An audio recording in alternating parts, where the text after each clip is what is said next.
Gamers and gentlefolk, hello and welcome back to the channel, and welcome back to some replay broadcasts from the Nexus Gaming series. Today, we're taking a quick look back at just one day ago. In Week 6 of Division A, we're going to take a look at Minion Miners against Gen.M Esports in a best-of-3 series.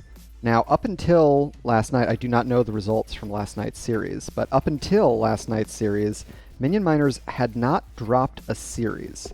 They'd dropped, I believe, 2 maps total, but they were undefeated in series, if you exclude last night's result, which I do not know.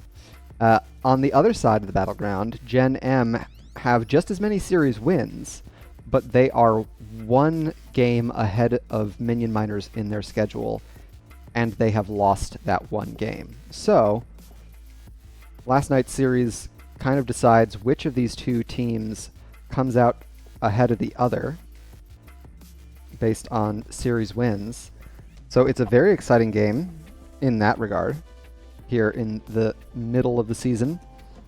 So let's take a look at the Battleground draft to see where we will and will not see these 2 teams duke it out in this series.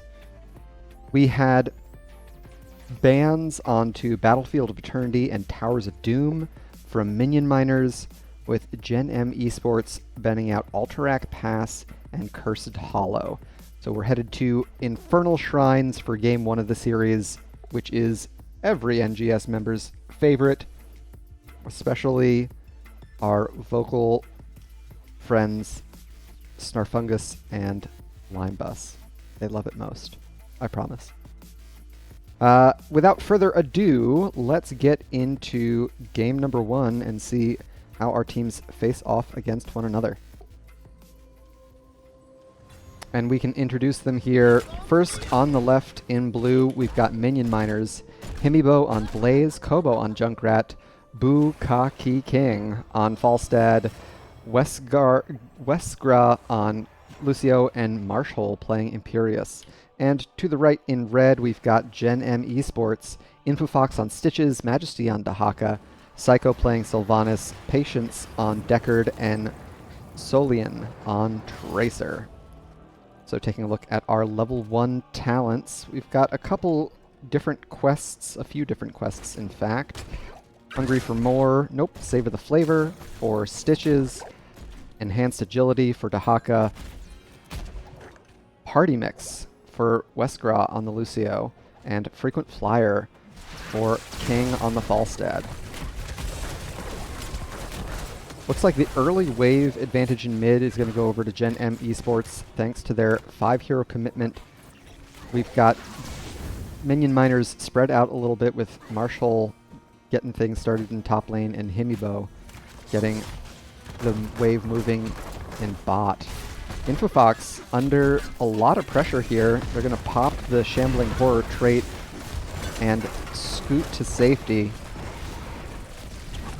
Fair bit of aggression from the side of Minion Miners in the early game, and they can kind of throw their weight around here in the early game.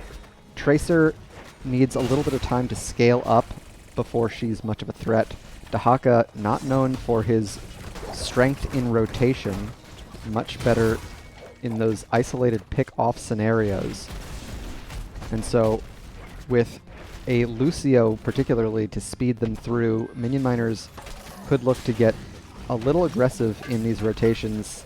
Himibo slowing down Infofox once again. Gen.M are really rather slow on this camp grab, so we'll see if Minion Miners want to talk about an invade, see if they can't force a dig from Majesty in top lane. Infofox under a lot of pressure, and that'll be first blood. Kobo eats the pulse bomb, and Majesty digs in, but it's a little too late there, and Minion Miners will pick up this right-hand siege camp as well. So double camp in mid and an early level 4 for the Minion Miners, off to a red-hot start, pressing their advantage. As mentioned, this is their time to shine. Some non-standard talents here at level 4. We've got the Meltdown talent for Blaze. it's damage reduction that stacks up when you damage heroes with your trait. Kobo dragged into the wall here with the hook from Infofox. They're going to get out to safety.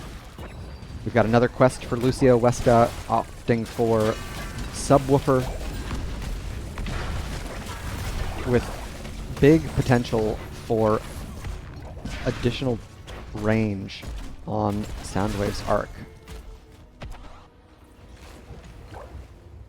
It's also additional knockback baseline.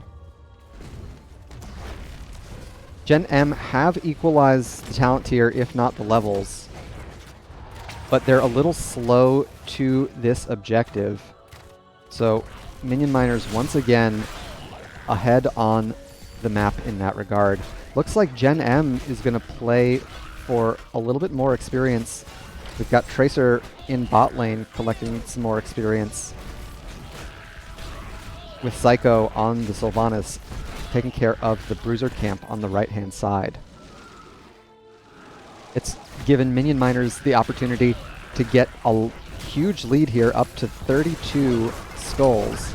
Himibo does not connect with the jet propulsion, but it's put them in an awkward spot. Infofox had a decent body block there. Gen.M putting up a token defense while they still have even talent tiers, but Minion Miners are just about to achieve level 7. And there it is. Majesty not going to proc John Cena's jump, given that it spawns on cooldown. A great blink from Solian to get the Arcane Punisher over the wall. Minion Miners are going to be able to clean up the fort front wall, but I don't think they'll get too much more out of it. We can see Kobo getting a lot of concussion mines out, and that's thanks to their level 7 and 4 talents. In fact, just their level 4 talent. Hitting an enemy hero with concussion mine reduces its cooldown by 10 seconds.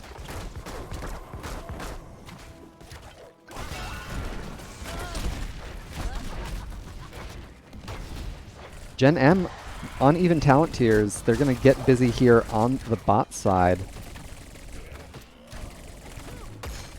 going for this neutral siege camp.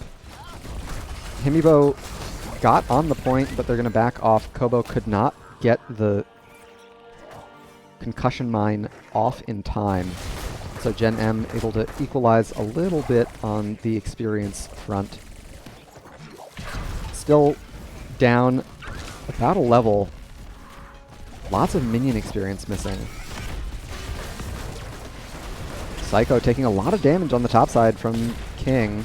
Solian is able to disable the move speed, and Marshall is going core in top lane, opting for the slightly less popular off-lane Imperius build since the most recent buffs to all the Celestial Charge talents. Psycho eating a lot of damage here from Westgra. Himigo gets hooked in. They're going to eat at least one. Oh no, Marshall over the top! Oh, finds Psycho, and with the hook on Himibo earlier, it means that Marshall is able to escape mostly unscathed. Another tongue from Majesty here. Marshall, are they going to be able to make it out alive? Oh, Majesty under threat. This is a deep tower dive. Majesty will go down. The heroic talent tier advantage ends up being a little too strong. Himibo back under towers. Gonna have to drop the bunker here. Solian gets the last couple of auto attacks and a blink out to safety. So in the end, Gen.M trade 2 for 1. I think that is still to their advantage, given that they're down in experience. It also means that Minion Miners won't have their heroics available, not all of them at least, for this next objective. Most notably, Sound Barrier and Bunker.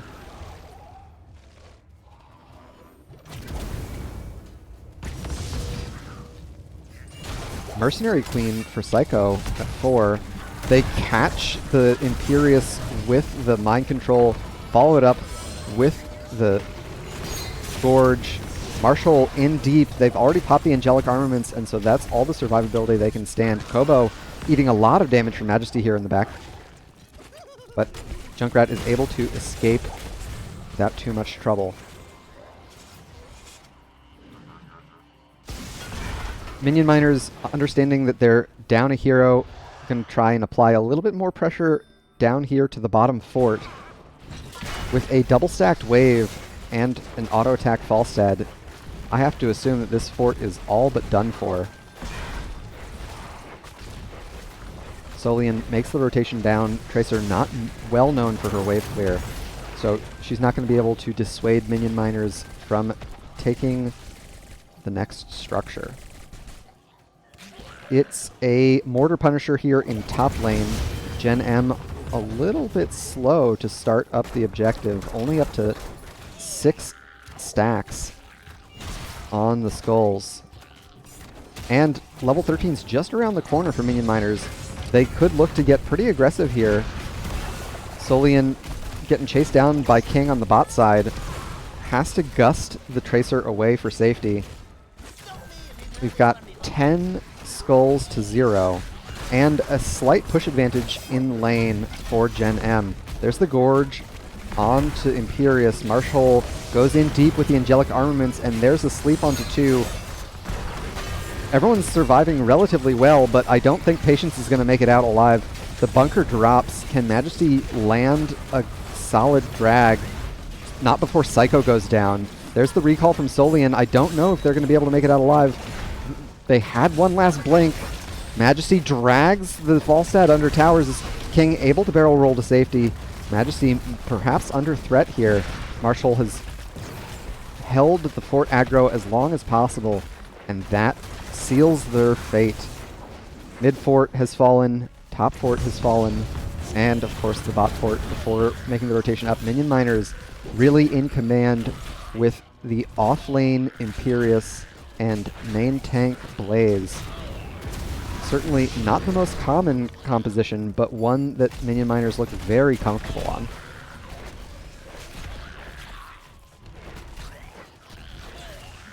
We've got talent tier parity. This is a pretty big power spike for Gen.M. Infofox has unlocked a couple different hook cooldown reduction talents, both with Serrated Edge and Meat Hook at 7 and 13, as well as the extended range baseline quest, formerly the Fishing Hook talent. Almost lands the hook onto Kobo there. And here comes the Mortar Punisher. Solian doesn't manage to get the blink off before John Cena hits the stun. And it's a 5-hero commitment from Minion Miners. About a half level away from their 16s. That keep tower will assist them in their quest. Solian's going to have to back up pretty far with the threat of Riptire. And Minion Miners might be able to secure this keep. It looks like they'll be able to waddle to safety. Catapult is not going to get the job done, especially with Majesty's rotation in. Minion Miners know that they better play it safe and back off to collect level 16 in mid-wave. Kobo able to really spread around the battleground now with their level 13 talent Ripper Air. They are a pseudo-global at this point. King barrel rolls over the wall, and there's the Gorge onto Marshhole under the fort, but they still have the Celestial Charge available. A gust from King for good measure, just to get Imperious out of trouble. A reasonable trade to make with the Gorge. And Minion Miners definitely in command. It looks like Gen.M will be able to secure their next talent tier before the next objective phase. We'll see if Minion Miners want to try and press their advantage while they still have that lead. Marshall up here in top lane, putting a little bit more pressure onto the top keep, and the rest of Minion Miners getting situated in bot lane to support this catapult and siege camp push. Infofox booped in, they're in deep. It's not going to be able to save them with the rubies. Patience slowed here. A big stun from Himibo, and there's the Rip Tire finish. 2 takedowns and a massive minion wave means that bot keep wall is likely a foregone conclusion. An excellent get for minion miners before the next objective spawns in bot lane. If they're able to get the whole keep, John Cena will head straight to core. An excellent use of Will of the Forsaken from Psycho to dodge the stun of Himibo. Solian and Psycho trying to get as much damage as they can in around the edges, but minion miners kind of can't be stopped. Kobo, oh my goodness, caught and hit under the core. The keep goes down nonetheless, and minion miners still enjoy a 1-2-2, basically a 2-level lead, truthfully. They've got so much pressure on the map. Top keep has taken so much damage from the catapult as well as the bruiser camp, so it's going to require Majesty to tend to it a little bit longer. And Junkrat will be able to get here relatively quickly once again thanks to that level 13 talent Ripper Air. We see a pretty heavy rotation up towards top lane. Marshall showing here. Minion miners are going to play for the sure thing and apply pressure to top keep, while Gen.M are stuck working on the objective down in bot lane. Majesty is going to be able to clean up this wave and still join the objective thanks to their Brush Stalker, but it looks like Gen.M won't need the support. Minion miners continuing to apply pressure to the top lane with Falstad on global duty. A Frozen Punisher is always a potent pushing tool, but without minions behind it, Gen.M won't have as much sway over the buildings as I think they would like. The hook narrowly misses Himibo there. An excellent sidestep from Blaze. No one scouted Marshall up here on the top side, and level 20 is just around the corner for minion miners. With the Storm talent tier, we see what an excellent Gorge. Can Infofox escape? I don't think so. There's the Gust from Bukaki King. They've opted for Nexus Frenzy at level 20. So not the far more commonly chosen Wind Tunnel. What else do we have? We've got Fortified Bunker, easily the best 20 on Blaze. We've also got Extra Oomph for Junkrat, giving him CDR on his heroic. Himibo lands a stun. Oh no! The CC chain is absolutely impressive. Bunker goes down, and Patience catches 4 in the sleep. Solian trying to get the kill on King there, but it looks like Psycho will fall there on the bot side of the fight. Solian trying to dissuade the rest of minion miners from getting through their core, but Marshall and Westra won't be dissuaded. Lucio falls.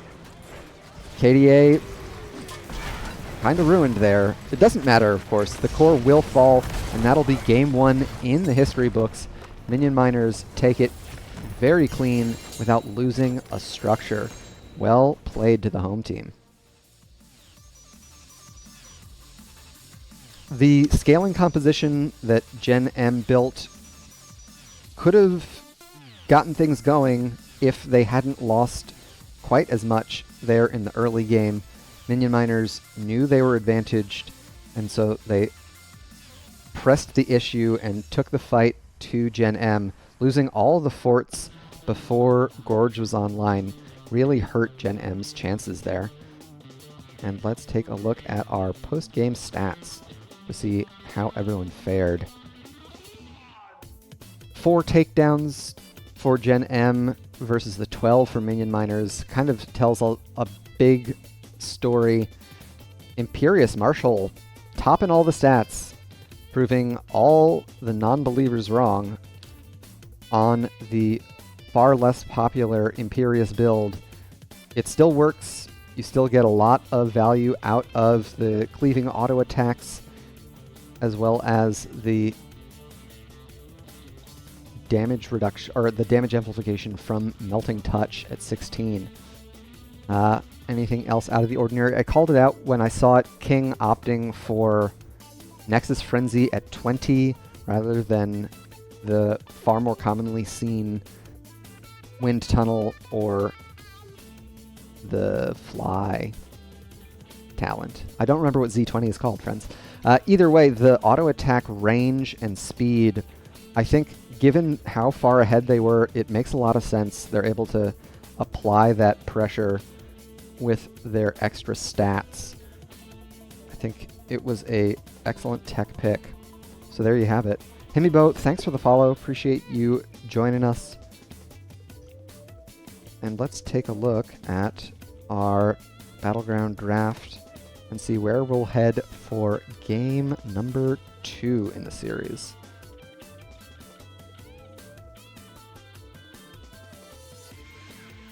Infernal Shrine's always an interesting battleground to start on.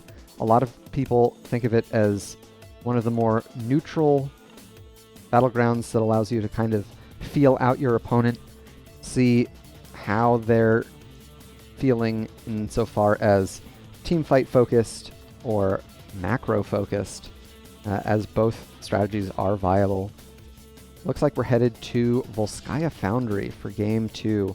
So potentially a lot more of a split push macro focus. Thanks for casting our games. I love the quality of the cast. Thanks, Himibo. We really appreciate it. Thanks for the quality of the games. Really appreciate those too. Always great to have excellent games to cover, and Division A never disappoints in that regard. So let's get our second replay loaded up. We'll see how Gen.M fare if they're able to take us to a game 3 in this series. And we're in for quite a treat, friends. So I won't keep you in suspense any longer. We can take a look and see that it is a Cho'Gall draft on the side of Minion Miners.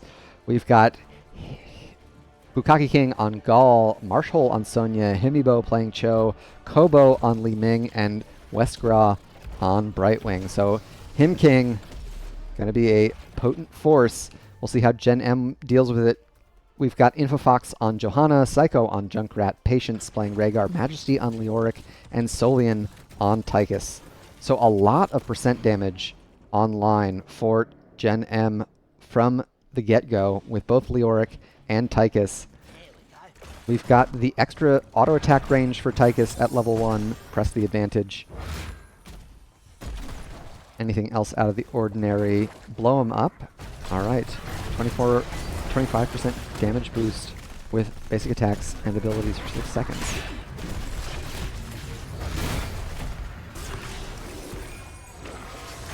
Honestly, I would play a off-lane Johanna main tank Cho'Gall, or main tank Leoric, to give as much opportunity for the Leoric to use their percent damage to pressure the Cho'Gall. I think he can function in that role, and Johanna's wave clear is strong enough for an offlaner in the early game.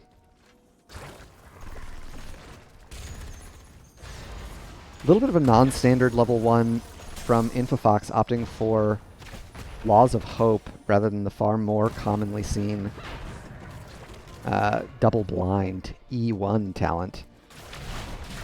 Of course, on a map that can go as late as Volskaya Foundry, it's not so confusing to think that the potential scaling advantage that a Infinite Globe quest gives you could be very valuable. Marshall not having a lot of luck down here in bot lane against Majesty.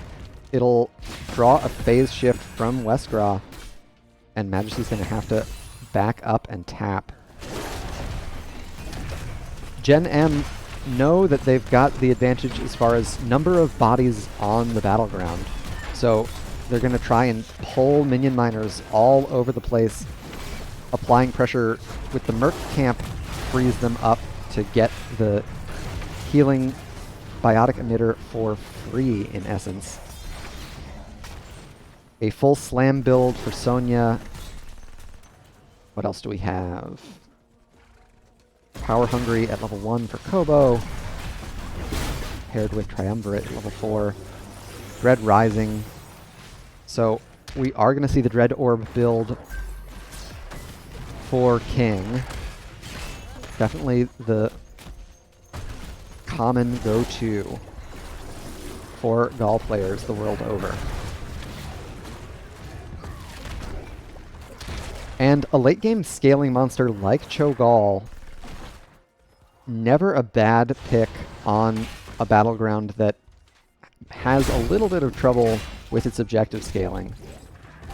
Cho'Gall doesn't like it when you apply too much pressure early, and it can be very difficult to do that on Volskaya Foundry given the relative weakness of the Protector in the early game. Solian makes the rotation down, and Marshall receives another phase shift. Majesty down below 2/3 HP. Really below 1/3, honestly. An earlier level 7 for Gen.M, but it's only a sliver of HP ahead. Patience will rotate up to support Psycho. Gen.M have secured most of the Protector at this point, up to 65% on the channel. King making the rotation in, applying a little bit of pressure to Solian, who's opted for In the Rhythm at level 4. We'll see if they want to double down on that minigun build with Combat Tactician at 7. They may be seriously considering it, as they haven't picked their 7 just yet. And it is a full orb build for Kobo, opting for Zai's Vengeance at level 7. A little bit of objective progress for minion miners. We're neck and neck on experience. They understand that they want to get to the later talents before they can really apply a whole heck of a lot of pressure, and it seems as though Gen.M are solo Protector believers. Solian biting off a little bit more than they can chew. Against 2 heroes, it is hard to fight, and so First Blood goes over to minion miners. And on the bot side, Leoric is hitting heroes rather than structures with the objective. So after a decent amount of time commitment to the top, or to the objective, Gen.M aren't getting a whole heck of a lot out of it. And they're a little bit behind towards their heroics as well. You can see that's thanks to both the takedown experience that minion miners enjoy, but they also have a advantage on the minion experience. And structure XP for that matter. We've got heroics on all sides. Falling Sword for Interfox on the Johanna, rather than Blessed Shield. We did get Combat Tactician for Solian, and pairing that with the Draken Laser Drill at 10 means that they want access to their minigun as much as possible. When you draft Tychus for his percent damage, I think there's no reason not to kind of go all in on that build. King still has the shove. They're going to be able to escape thanks to the Twilight Hammer of Twilight, rather.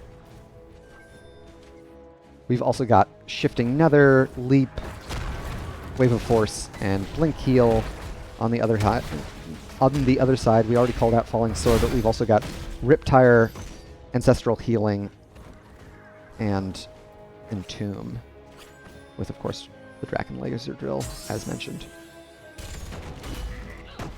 Marshall continues to push relentlessly in bot lane.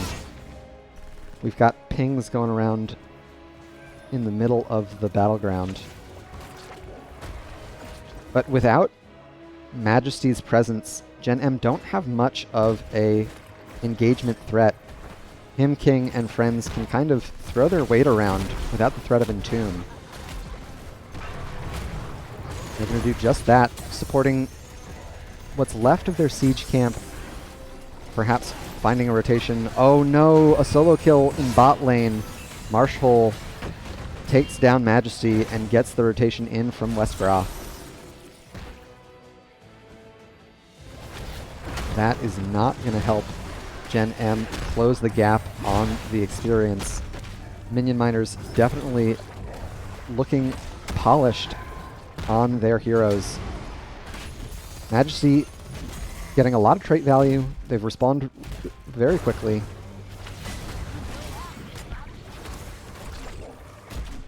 And with no consistent stun to lock Kobo down, they're able to blink out to safety. Feeling so safe, in fact, that they've opted for Glass Cannon at 13. Gen.M pretty heavily committed to the idea of killing Cho'Gall with all of the percent damage they've stacked up. So we'll see if they're able to punch through the healing. Of course, Molten Block at 13 for Cho is a big chunk of survivability. Able to dodge a lot of the damage from any Entomb coming their way. Majesty finally has some auto attack pressure on Marshall now that they've got their level 13 Spectral Leech online. We've got the objective ticking up for Gen.M. Minion Miners know that they're ahead of the Leoric in rotation. We've still got the Iron Skin. Interfox will be able to make it out alive. Majesty does not connect with the Entomb, and so Him King continues to terrorize the battleground. I'd expect to see them try and take advantage of the missing heroic. Looking for Majesty here on the bot side. That's a lot of damage onto the Leoric. Psycho and Solian both positioned. What a great boop in on Marshall. Solian taking a lot of damage here. Majesty falling low as well. Him King uses the Molten Block. Infofox still has their trait available. Him King falling low. One more auto attack will do it. Marshall's the target next. And can they boop them back? No, the move speed from Pixie Dust is enough to get them out to safety. Infofox eats another orb from Kobo. Majesty gets to the reset. Kobo raining in damage here. But those two takedowns means that Gen.M finally take the lead in experience. They'll be able to get a little bit more channel on the objective as well. With no one responding to bot lane, Marshall is going to be able to put a lot of pressure on this bot fort with a huge wave and this slam build. Sonya might just secure the whole fort before Majesty can clean up the wave. Looks like Marshall won't quite manage it. There's the Entomb. Of course, they still have a lot of HP to work with. And there's the phase shift in from Westgraf. While Minion Miners have been working on the bot fort, Gen.M have secured a protector for their own. They've gotten through the first fort wall here in top lane. Him King taking a lot of damage. There's the pull in from Condemn. But the leap onto Solian, are they going to be able to kite to safety? They've taken a lot of damage here. They're turning around and trying to apply their pressure. They've opted for In the Rhythm. I'm sorry, that's the stuff. An interesting pairing with In the Rhythm. It gave them the health they needed to survive the Sonya attack and turn it around on Marshall. A big laser blast from the Protector. Kobo very low. They get booped in, but they still have their blink available. They're going to be able to escape. Him King taking a lot of damage here. And there's the Riptire. They haven't managed to finish anyone off yet. Phase shift already spent, so Minion Miners don't have a lot of healing left in the tank, but Gen.M don't want to press the issue on top lane. opting instead to take another fort wall out. We've got level 16s on both sides. That's how we've been seeing all of these stuns coming out.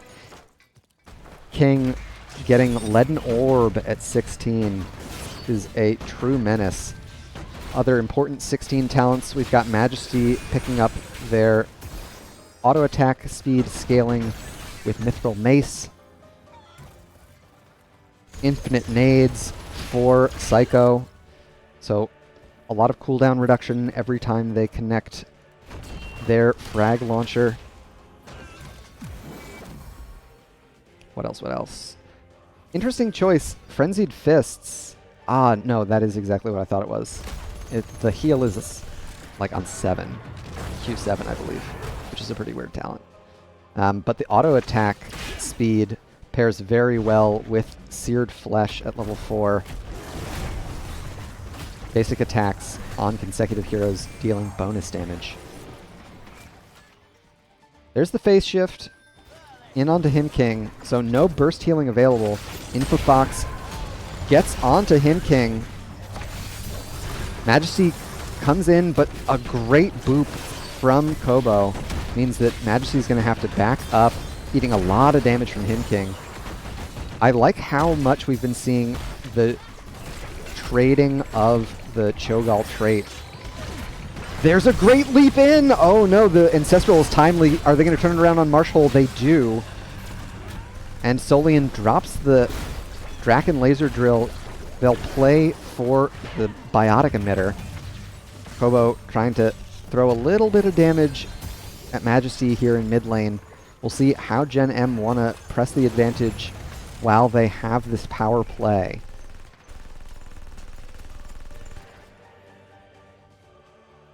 Looks like they're actually going to play it passively, try and get a little bit more experience. Majesty securing one more fort tower. They're going to apply a lot of pressure to Him King's HP pool with their auto attacks.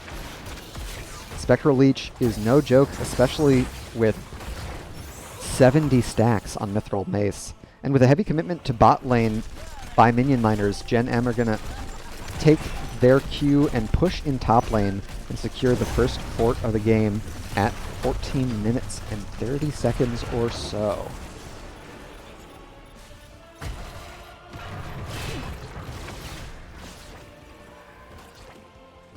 A little bit of objective progress for Majesty. We see Sonya up in top lane. Infofox trying to scout a rotation from Minion Miners. Minion Miners doing a great job to play it safe and keep their rotations on their side of the battleground.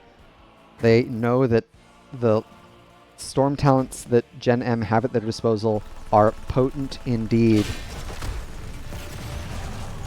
Falling Sword upgrade, Heaven's Fury from Johanna is a lot of healing and damage.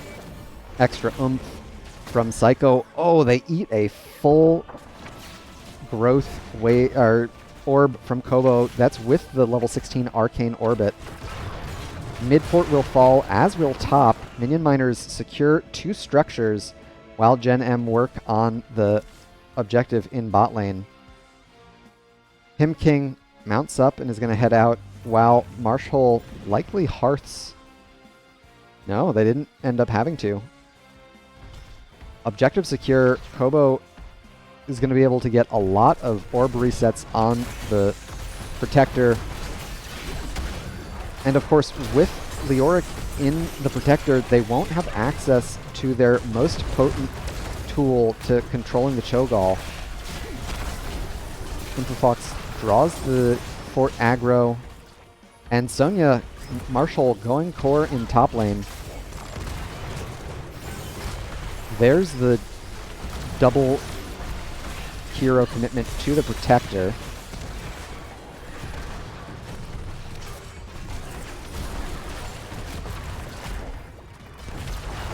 We'll see how long Gen.M stick around, or if Minion Miners are going to be able to dissuade them. Minion Miners do have a potent anti-sieging composition with Storm Talents online as well. It's a lot of damage going on to Majesty and Infofox. A great... Oh, no! What a perfect blink from King on the Gall. Gall cannot be silenced. And so that blink upgrade to the Twisting Nether, Junkrat will fall with the ranged auto attacks of King. Himibo opting for Gift of Thune at 20, and Marshall takes top keep all the while. Gen.M in a tough spot here. There's the phase shift. Infofox has been revealed thanks to Peekaboo from Brightwing. They'll finish off the keep. Do they have the heroic? They do. They've also got their trait available. I don't think they can cross terrain. Oh, Kobo does not connect with the repulsion. Infofox gets another boost of move speed. Solian and Patience are here to back him up. Ancestral unavailable, however. A great cleanse from Patience. Oh no, Solian caught on the wrong side. Oh, what a bummer. There's the leap in from Marshall. One more reset could spell curtains for Gen.M. Kobo able to siege with impunity here on mid lane now. Bit of an unfortunate placement for the Leoric Heroic, isolating the Tychus from the rest of Gen.M. That's a lot of pressure onto Infofox. Fair bit of damage and cooldown reduction. There's the blink in, and the ranged auto attack will seal the deal. King able to scoot out thanks to their Surging Fist.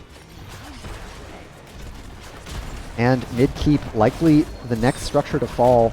Marshall and King both applying a lot of pressure.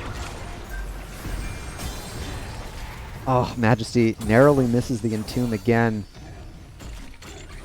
Westgra able to just to wiggle out there. And so now Gen.M are in a tough spot as Protector A2 spawns.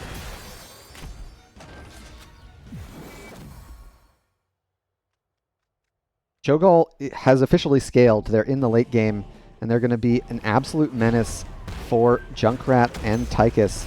These two heroes are very juicy targets given their low HP pool. Even Johanna, as we've seen, is getting pretty handily dealt with. That's thanks, of course, to the level 16 Critterize from Westgraw, applying the Armor Shred. Majesty lands the drag. They're going to try and take on Marshall. Everyone wiggles out of the Entomb again. Oh no, there's the leap in, and it's the Leoric who's first to fall. Marshall taking a lot of damage here, but the stuns land onto Tychus. The Ancestral is a little too late. Psycho boots themselves to safety. Patience gets to the mount up. Oh, what a great repulsion, but Patience still able to escape. Whew, Kobo almost getting another takedown there onto Patience on Rhaegar. I am a bit surprised that Majesty is blowing up so quickly, but it just goes to show how much damage the Slam Sonya and King can apply. Giant Slammer at 16 with % damage on both Slam and auto attacks means that Majesty is having a tough time standing and delivering with the auto attack build.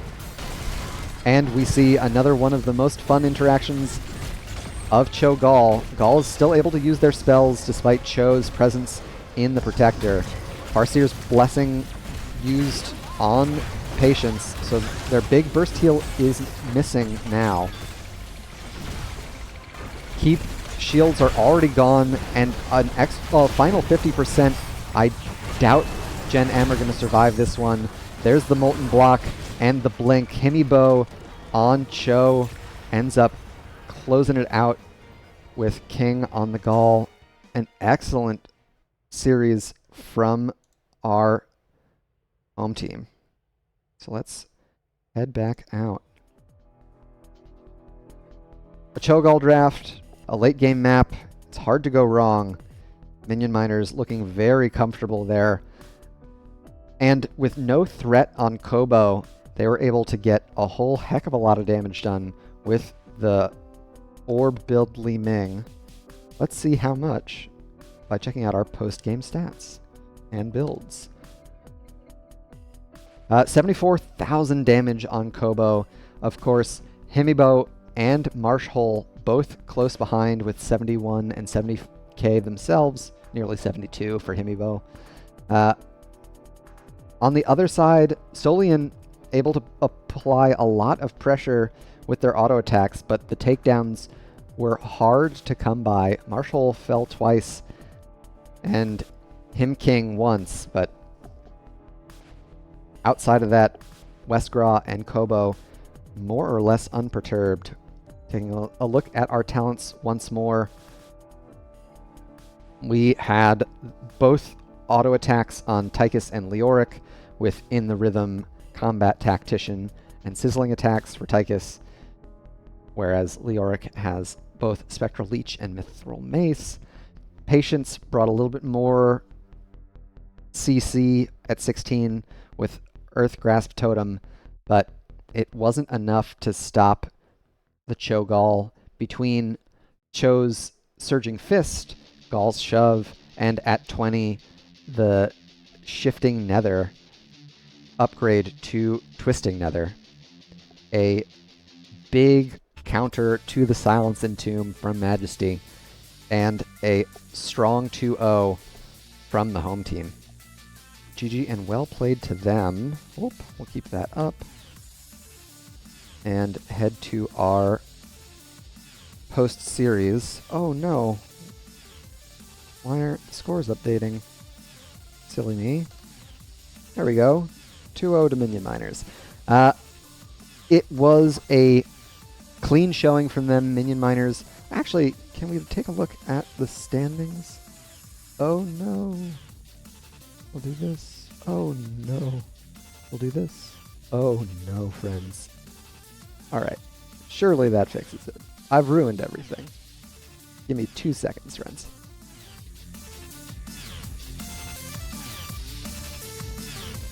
And we're back. Okay, let's take a look at the standings to see where our teams are.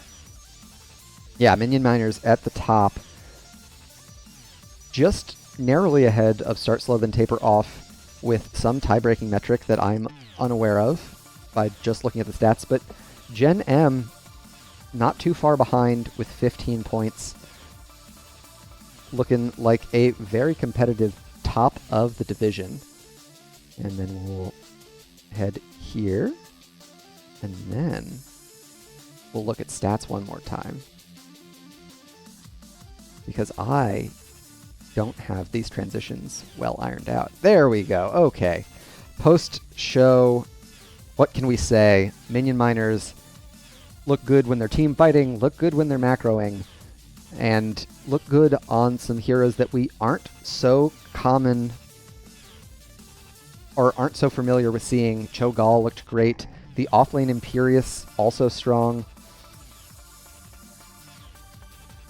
Murderin mentions that the tiebreaker is that they beat Start Slow. That makes perfect sense. Head-to-head is always an easy tie-breaking metric. Thanks for the cast. No problem. Thanks for tuning in. Huge thank you to everyone who managed to make it kind of an off hour to do the replay, but I owed my buddy InfoFox a broadcast.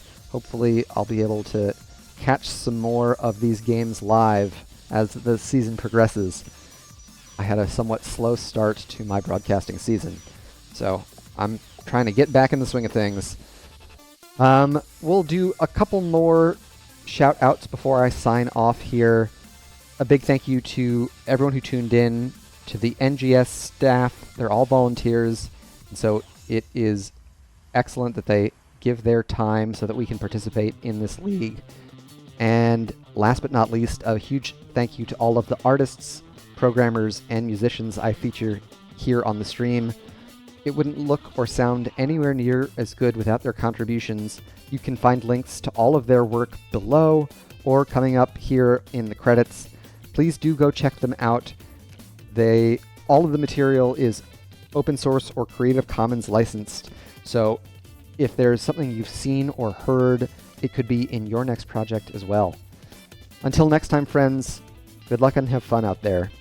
Peace and love.